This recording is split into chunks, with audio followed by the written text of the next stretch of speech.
Hello, it's Pixel Weekly, back with another video. This time we're taking a look at a $180 Lenovo laptop that could be a perfect choice for college students. It's a budget Intel-powered 14-inch laptop from Lenovo, and has quite a bit to offer at the price point. Let's see if this laptop can stand up to college life.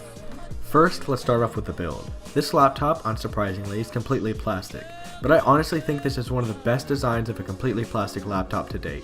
It is a very smooth, light, and thin laptop with an absolutely beautiful navy blue color on both the top and bottom of the device.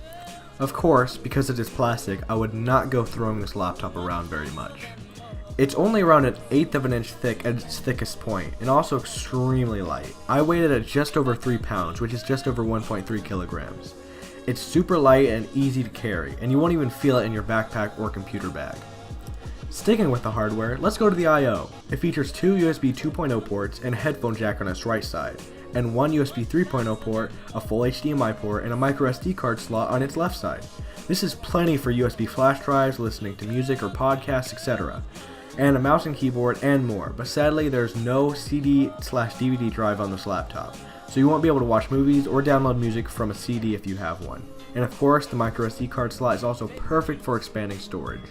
And you'll definitely need to on this thing. It only has 32 gigabytes of onboard SSD storage. This is absolutely too small for a laptop, especially one that's used for making PowerPoints, documents, and more files.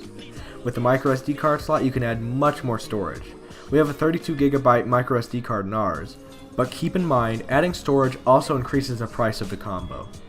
With its full HDMI port, it can also connect to a second monitor. At first I thought this would absolutely destroy the performance, but the laptop actually held up pretty well. General web browsing didn't seem to be any more sluggish, and it kept pretty peppy through my test with the extra monitor. Speaking of performance, what kind of specs do we have here? Well, we have the expected Intel Celeron N3060 dual-core processor clocked at 1.6 GHz. It's definitely not an absolute powerhouse, but it can get usual web browsing, word processing, and even a small amount of casual gaming done reasonably well. No esports though. No Overwatch, CSGO, or Rocket League. I don't care what the minimum requirements of the game are, whatever they are, you will not have a good experience on this laptop. It also only has 2 gigabytes of RAM, which at this point is almost unacceptable. Really, all you can do is run extremely optimized games and normal web browsing. Definitely don't open too many tabs in Chrome, however. Opening even 4 tabs in Chrome use not only 70% of the RAM, but also 80 to 100% of the CPU. This laptop is definitely not for multitasking. Even when using 100% of everything on this computer, it still never gets very warm. Not only that, but it also stays pretty snappy on the things you are doing. While I wouldn't recommend more than 4 tabs on Chrome, you can very confidently run 4 tabs without any big hiccups. I managed to run Minecraft Windows 10 Edition on it pretty well, with just a few tiny hiccups every once in a while. But the more frustrating thing about the gaming experience didn't have anything to do with the FPS. It was more due to the things controlling it. The trackpad during gaming is horrid. Sometimes it just flat out wouldn't track my finger. Only around 60% of the time it would actually track my finger, and 40% of the time it would act like I wasn't even touching the trackpad. The funny thing is, during normal web browsing, the trackpad is completely fine, accurate, smooth, and overall good experience. But during any light gaming, the trackpad just completely falls apart. Figuratively. The trackpad isn't the only bad thing. The keyboard is also not the best. It requires more pressure to type on it, and also, because of the smaller size of the monitor, the keyboard is also very crowded and hard to type on. Individually, the keys aren't really bad or good, they're just like normal laptop keyboards. But altogether, and combined with the increased amount of pressure needed to actually actuate each key, I definitely get an external keyboard and mouse.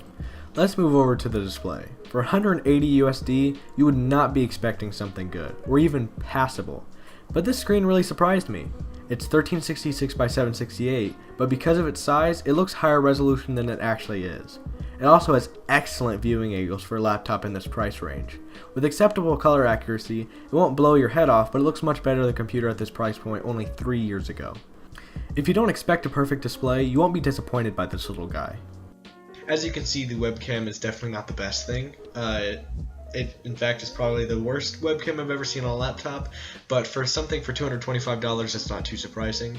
If you need it, it's there for like a Skype call or something, but other than that, please don't use it. As you can hear, the microphone quality also is horrible. Things like YouTube also run pretty well on this little thing, with 720p running perfectly smooth and 1080 running acceptably.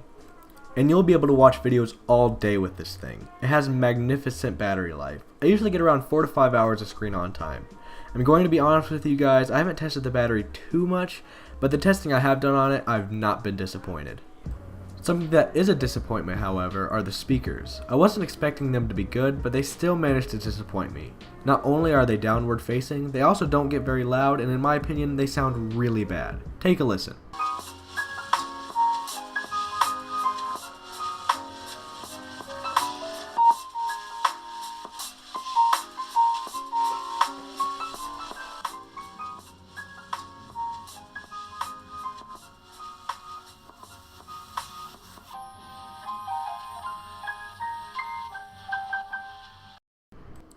One more thing for the college students out there. This laptop does come with free Office 365, but when that runs out, you can always either use Google's Office, or you can just get the free Office Chrome extension.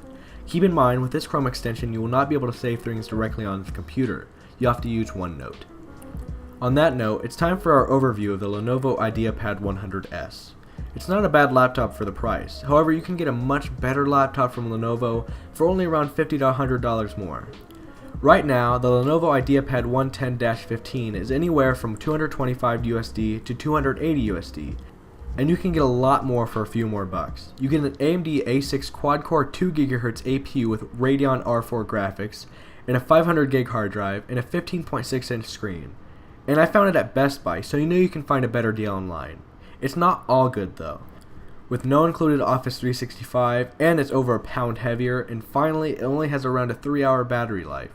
So overall, while this is a good laptop for the price, and if you really need to get something at this price, then this is a good choice, but if you're willing to spend only 50 USD to 100 USD more, you can get a considerably better laptop.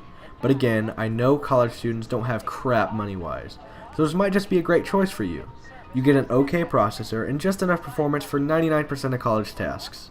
People like my sister actually got this laptop for its portability, and I think that's also a completely viable reason for this laptop's purchase. Thanks for watching. I hope you enjoyed. If you have any comments or questions, leave them down below and I'll be sure to get back to you as soon as I can. Make sure to subscribe, like the video if you enjoyed, and stay tuned for more Pixel Weekly. Oh, and fun fact, this is the first video that was completely edited on my new PC. I still don't have a name for it as of this recording, but if I have a name for it, I'll probably leave it down in the description or something. Right now, the motherboard's NIC is not working, so I don't have any internet, so I have to download all of my programs from a flash drive onto here, but I can still get editing done at a reasonable speed. I have all the video files here, I just need to edit them. So, thanks again for watching, I hope you enjoyed, and I'll talk to you guys later.